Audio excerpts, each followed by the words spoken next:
ጸሎተ ሐሙስ የሰሙነ ሕማማት አራተኛ ቀን ሐሙስ ሕጽበተ እግር የሚስጥር ቀን በመባል ይታወቃል። ሐሙስ ቀን ብዙ ስያሜዎች አሉት። ለይሁዳ ተላልፎ ከመሰጠቱ በፊት ሐሙስ ዕለት ማታ ላይ በጌቴሰማኒ በአትክልቱ ቦታ ሲጸልይ በማደሩ ጸሎተ ሐሙስ ተባለ። ሌላው ጌታችን በፍጹም ትሕትና ሆኖ የ12ቱን ሐዋርያትን እግር እንደ ሉሊ ዝቅ ብሎ በማጠቡ የፍቅር ቀን በመባል ይታወቃል። ሌላው ሕጽበተ እግር በመባልም ይታወቃል። በዚህ ቀን ቅዱስ ሥጋውና ክቡር ደሙን መታሰቢያነት መስጠቱን ሥርዓተ ቁርባንን በማካሄዱ ከሰባቱ ምስጢራት አንዱ የሆነውን ምስጢረ ቁርባን በዚህ ቀን በመከናወኑ የምስጢር ቀን በመባል ይታወቃል። ሌላው የአዲስ ኪዳን ሐሙስ በመባልም ይታወቃል።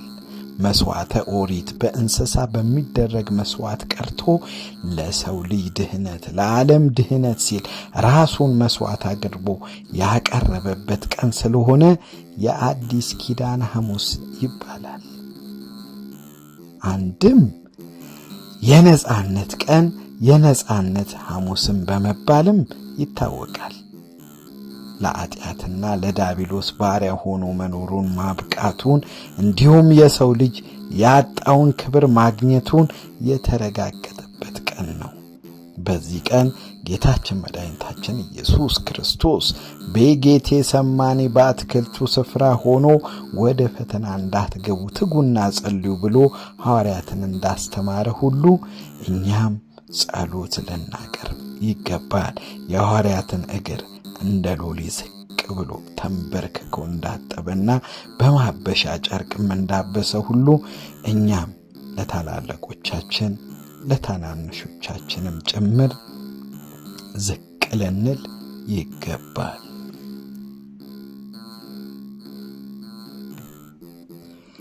በዚህ ቀን ጌታችን መድኃኒታችን ኢየሱስ ክርስቶስ የሐዋርያትን እግር አጥቦ ከኃጢአትና ከዲያብሎስ እስረኝነት ነፃ እንዳወጣቸው እኛም በዚህ ቀን ሕጽበተ እግር የእግር መታጠብ ሥርዓት በየቤተ ክርስቲያኑ ይካሄዳልና ጌታችን መድኃኒታችን ኢየሱስ ክርስቶስ የሐዋርያትን እግር አጥቦ ከኃጢአትና ከዲያብሎስ እስረኝነት ነፃ እንዳወጣቸው እኛም በዚህ ቀን የእግር መታጠብ ቀን ካህናቱ ዝቅ ብሎ እግሮቻችንን ያጥቡልን፣ ከኃጢአት እንላቀቅ፣ ከዲያብሎስ እስራት እንድንፈታ እንማጸናለን።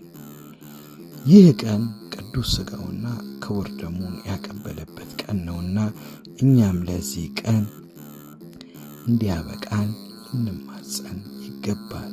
ከዚህ በላይ ክብር የለምና።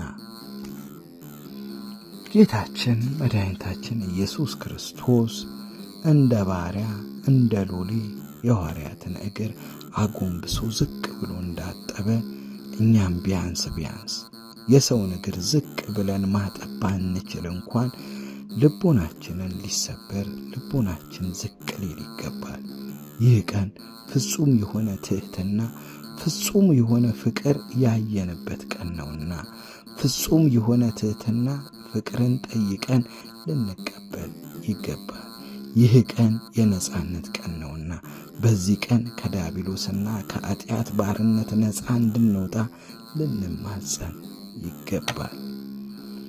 መልካም የሰሙነ ሕማማት የጾም የጸሎት የስግደት ሳምንት ይሁንልዎት። እናመሰግናለን። ይቆየን። ፕሮግራሙን ከወደዳችሁት ሰብስክራይብ፣ ላይክ፣ ኮሜንት፣ ሼር በማድረግ አጋርነቱን ያሳዩ። የዘወትር ምርጫችሁ ሊዲያ ፍቅር ዩቲዩብ ቻናል ይሁን። ክበሩልን። እናመሰግናለን።